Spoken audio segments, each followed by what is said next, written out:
നടൻ പ്രശാന്തിന്റെ വീടും വെള്ളത്തിൽ മുങ്ങി. സ്വപ്നങ്ങളെല്ലാം തകർന്ന് നടൻ. ഒന്നല്ല, മൂന്നാം തവണയാണ് താരത്തിന്റെ വീടിനെ വെള്ളം വീഴുന്നത്. കേരളത്തിൽ താരത്തിന്റെ വീട് മാത്രമല്ല, ഒട്ടനവധി വീടുകൾ നശിച്ച് നാറാണക്കല്ലായി. പ്രളയത്തെ തുടർന്ന് സ്വന്തം വീട് ഉപേക്ഷിച്ച് ഫ്ളാറ്റിലേക്ക് താമസം മാറേണ്ടി വന്നതിന്റെ സങ്കടവും മാനസിക സമ്മർദ്ദവും പങ്കുവെച്ച് നടൻ പ്രശാന്ത് അലക്സാണ്ടർ 2018 വീട് നിർമ്മിച്ച ശേഷം ഇത് മൂന്നാം തവണയാണ് പ്രളയജലത്തിൽ വീട് പൂർണ്ണമായും മുങ്ങുന്നത്. കലിതുള്ളിയെത്തുന്ന മഴക്കാലമെത്തുമ്പോഴും ആവർത്തിക്കുന്ന ഈ പ്രളയ ദുരന്തം താങ്ങാനാവാതെയാണ് പത്തനംതിട്ട ജില്ലയിലെ മല്ലപ്പള്ളിയിൽ വലിയ ആഗ്രഹത്തോടെ പണിതുയർത്തിയ സ്വപ്നഭവനം വിട്ട് പ്രശാന്തും കുടുംബവും ഫ്ളാറ്റിലേക്ക് ചേക്കേറിയത്. 2018 വീട് വെച്ച് മാസങ്ങൾക്കകം വന്ന പ്രളയം ഒരു ആവർത്തന പേടി സ്വപ്നമാക്കി മാറുമെന്ന് പ്രശാന്ത് ഓർത്തില്ല. 8 വർഷങ്ങൾക്ക് ശേഷം ചരിത്രം വീണ്ടും ആവർത്തിച്ചിരിക്കുന്നു. ഇത് മൂന്നാം തവണയാണ് വീട്ടിൽ വെള്ളം കയറുന്നത്.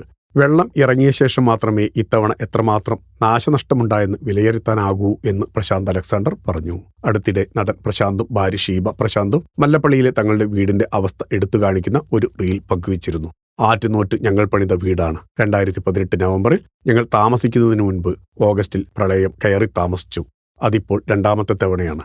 ആദ്യമൊക്കെ ചങ്കുപൊട്ടിയാണ് ഇതിനെ കാണുന്നതെങ്കിൽ ഇപ്പോൾ അതിനെ നോക്കി കാണുന്ന കാഴ്ചപ്പാടുകളിലൊക്കെ മാറ്റം വന്നു. വെള്ളത്തിൽ മുങ്ങിയ വീടിന്റെ വീഡിയോ പങ്കുവെച്ച് അന്ന് ഭാര്യ ഷീബ പറഞ്ഞതിങ്ങനെ. Film coat.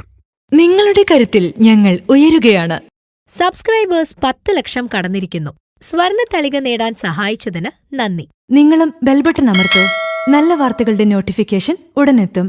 വിശ്വസിച്ച് ഒപ്പം നിൽക്കുന്നവർക്ക് ഒരിക്കൽ കൂടി നന്ദി.